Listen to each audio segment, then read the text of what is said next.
வணக்கம் நண்பர்களே, study with Abhi YouTube சேனலில் நான் உங்கள் அபி. இன்றைக்கி நம்ம பார்க்க போகிறது 10th L1ல் இரட்டர மொழிதல். நம்மளோட சேனலில் நிறைய பேர் சப்ஸ்கிரைப் பண்ணாமலே பார்த்துட்ருக்கீங்க, அதனால் சப்ஸ்கிரைப் பண்ணிக்கோங்க. அது எனக்கும் மோட்டிவேட்டாக இருக்கும், உங்களுக்கும் வீடியோஸ் வந்து ரெகுலராக வரும். சரிங்களா? இரட்டர மொழிதலை எழுதினது யார் அப்படின்னா சந்த கவிமணி தமிழழகனார். ஃபஸ்ட்டு இரட்டர மொழிதல்னால் என்ன அப்படின்னு பார்க்கலாம்.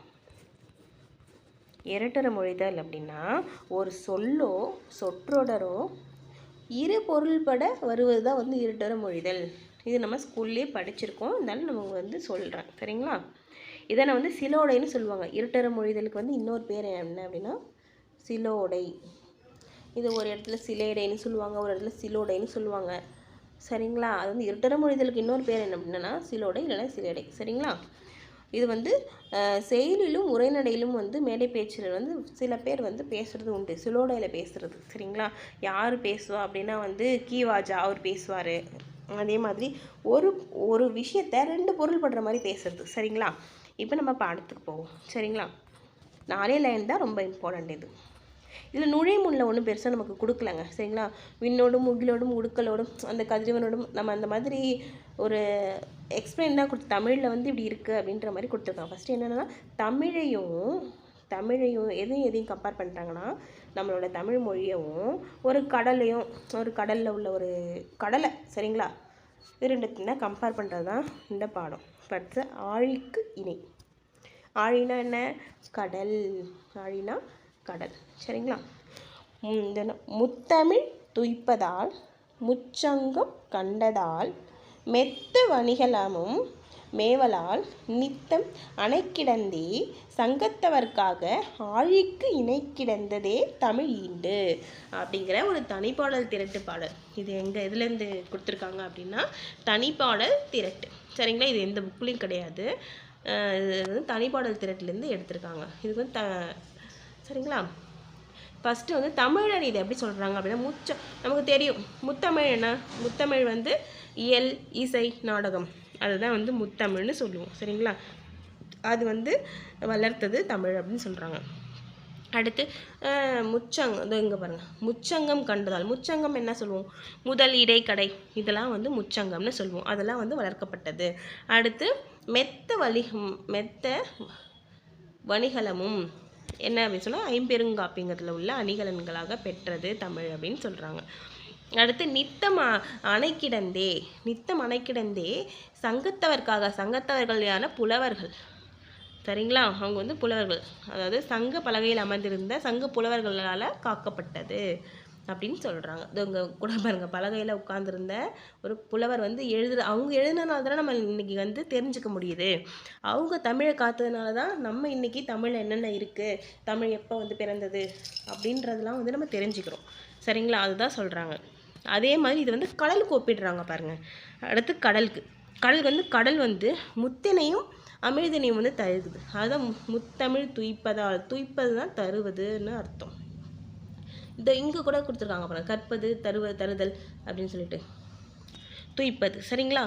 இந்த ஆப்ஷனில் வந்து தருதல்னு கொடுத்துருப்பாங்க, துய்ப்பதுன்னு, அதாவது தருதல்னு இருந்துச்சுன்னா துய்ப்பதுன்னு கற்பதுன்னு இருக்காது. ஆப்ஷனில் கொடுக்கும்போது ஏதாவது ஒன்று தான் கொடுத்துருப்பாங்க. சரிங்களா? அதனால் நீங்கள் கன்ஃபியூஸ் ஆக வேண்டாம். அடுத்து அமிழ்தினை அடுத்தது என்னென்னா முச்சங்கம். அதில் முச்சங்கம்னு என்ன? முதல் இடை கடைன்னு சொல்லணும். அதில் என்னென்னா வெண்சங்கு, சலஞ்சலம், பாஞ்சஜன்யம், இது எல்லாமே வந்து சங்கோட வகைகள்ங்க. இதில் கேட்பாங்க, 4 ஆப்ஷன் கொடுத்து இதில் எது சங்கு வகை இல்லை அப்படின்னு சொல்லிட்டு இதில் வந்து வெண்சங்கு, சலஞ்சலம், பாஞ்சஜன்யம் அப்படின்னு கொடுத்துருக்கிறதுக்கு பதிலாக வேறு ஏதாவது ஒன்று சேர்த்து இதில் எது வந்து சங்கு வகை இல்லைன்னு கேட்பாங்க. சரிங்களா? அது வந்து 3 வகையான சங்குகள் வந்து தருகுது கடல் அப்படின்னு சொல்கிறாங்க. அடுத்து மிகுதியான அந்த வணிக கப்பல்லாம் அங்கே நிற்கும் இல்லையா? ஆனால் இங்கே எப்படின்னா நம்ம வந்து அந்த ஐம்பெருங்காப்பியத்தை சொல்லியிருந்தாங்க. இதில் அடுத்து என்னென்னா தன் அலையால் சங்கினை தடுத்து நிறுத்தி காக்கிறது. அங்கே எப்படி சொல்லியிருந்தாங்க அப்படின்னா சங்க புலவர்கள் தான் தமிழை வந்து காத்தாங்கன்னு சொன்னாங்க. இங்கே வந்து அலை வந்து சங்க காப்பாற்றுது, தடுத்து நிறுத்தி காக்கிறது அப்படின்னு சொல்கிறாங்க. சரிங்களா? இந்த மாதிரி ஒரு பாடலை 2 பொருள்படுற பேசுகிறது தான் வந்து இரட்டர மொழிதல் அதுக்கு இன்னொரு பேரை வந்து சிலேடைன்னு சொல்கிறாங்க. சரிங்களா? இந்த பாடல் அந்த பாடலில் என்ன கொடுத்தாங்களோ அதை இங்கே பண்ணியிருக்காங்க, டிஃப்ரென்ஷியேட் பண்ணியிருக்காங்க. முத்தமிழ் என்ன சொல்லியிருந்தாங்க? இயல் இசை நாடகம். இங்கே என்ன சொல்லியிருந்தாங்க? முத்தினை அமிழ்துறது அப்படின்னு சொல்லியிருந்தாங்க. அடுத்து முச்சங்கம்னா முதல் இடை கடை. அடுத்து 3 வகையான சங்குன்னு சொன்னாங்க. அடுத்து மெத்த அணிகள்னா 50 காப்பியன்னு சொன்னாங்க. இங்கே மிகுதியாக வணிக கப்பல் நிற்கிறதுன்னு சொல்லியிருந்தாங்க. அடுத்து சங்கத்தவர்கள்னா புலவர்களால் காக்கப்பட்டுச்சுன்னு சொன்னாங்க. இங்கே வந்து அலை வந்து சங்கு காத்துச்சு அப்படின்றாங்க. அவ்வளோதான். சரிங்களா? இரட்டர மொழிகள் தான் என்னன்னு பார்த்துட்டோம். அடுத்து நூல்வெளி. புலவர் பலரின் பாடல்களின் தொகுப்பு தான் தனிப்பாடல் திரட்டு. சரிங்களா? இது வந்து ஒரு புலவர் பலர், அதாவது தனித்தனியாக கிடச்சிருக்கும் பாருங்கள். இப்போ எக்ஸாம்பிளுக்கு சிலப்பதிகாரத்துலேருந்து கொஞ்சம் கிடைக்கிது அப்படின்னா, சிலப்பதிகாரம் தெரிஞ்சால் தான் சிலப்பதிகாரத்தில் வைக்க முடியும் ஒரு பாட்டு கிடைக்கும்போது. ஆனால் இதெல்லாம் வந்து எதுலேருந்து கிடச்சதுனே தெரியாமல் இருக்கிறதெல்லாம் வந்து தனிப்பாடல் திரட்டு, புறப்பாடல் திரட்டு அப்படின்னு சொல்லிட்டு தனியாக புலவர்கள் பிரிச்சிருக்காங்க. சரிங்களா? என்னும் நூலிலிருந்து இந்த பாடல் வந்து எடுத்தாளப்பட்டது.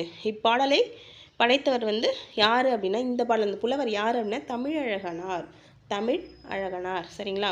இவரோட அடைமொழி பெயர் என்ன அப்படின்னா சந்த கவிமணி பேர் தான் வந்து தமிழழகனார். அவரோட இயற்பெயர் என்ன? தமிழழகனார் அப்படிங்கிறது அவங்களாம் வச்சுக்கிட்ட பேர். ஆனால் அவரோட இயற்பெயர் என்ன அப்படின்னா சண்முக சுந்தரம். எப்படி ஞாபகம் வச்சுக்கலாம்? தமிழழகனார், தமிழுக்கு அழகானவர் யாருங்க? முருகன் சொல்லுவோம். ஸோ அவரோட பேர் வந்து சண்முக சுந்தரம் அப்படின்னு சொல்லுவோம். அந்த மாதிரி ஞாபகம் வச்சுக்கோங்க. சந்த கவிமணி, மணி, கோயிலில் மணி அடிக்கும், அந்த மாதிரி ஞாபகம் வச்சுக்கோங்க. சரிங்களா? சந்த கவிமணி தமிழழகனாரோட பேர் சண்முக சுந்தரம். சரிங்களா? இலக்கண புலமையும் சிறு வயதில் வந்து செய்யுள் இயற்றும் ஆற்றலும் பெற்றவர் யார் அப்படின்னா சந்த கவிமணி தமிழழகனார். அவருடைய இயற்பெயர் சண்முக சுந்தரம். இவர் வந்து 12 இலக்கிய நூல்கள் மட்டும்தான் படைச்சிருக்கார். என்ன? மொத்தம் 12 அதுவும் பாருங்கள், சிற்றிலக்கியம். சரிங்களா? வேறு ஏதாவது நூல்கள் கவிதை நூல் இல்லை இலக்கண நூல் அந்த மாதிரி கொடுத்துருக்கலாம். ஆனால் அதெல்லாம் கிடையாது, சிற்றிலக்கியம். சரிங்களா? சிற்றிலக்கியம் வந்து படைச்சிருக்காரு தமிழழகனார். இதில் புக் பேக் எதுவும் கிடையாதுங்க. இதோட இந்த பாடம் நிறைவேறிடுச்சு. அடுத்த பாடம் அடுத்த கிளாஸில் பார்க்கலாம். நன்றி, வணக்கம்.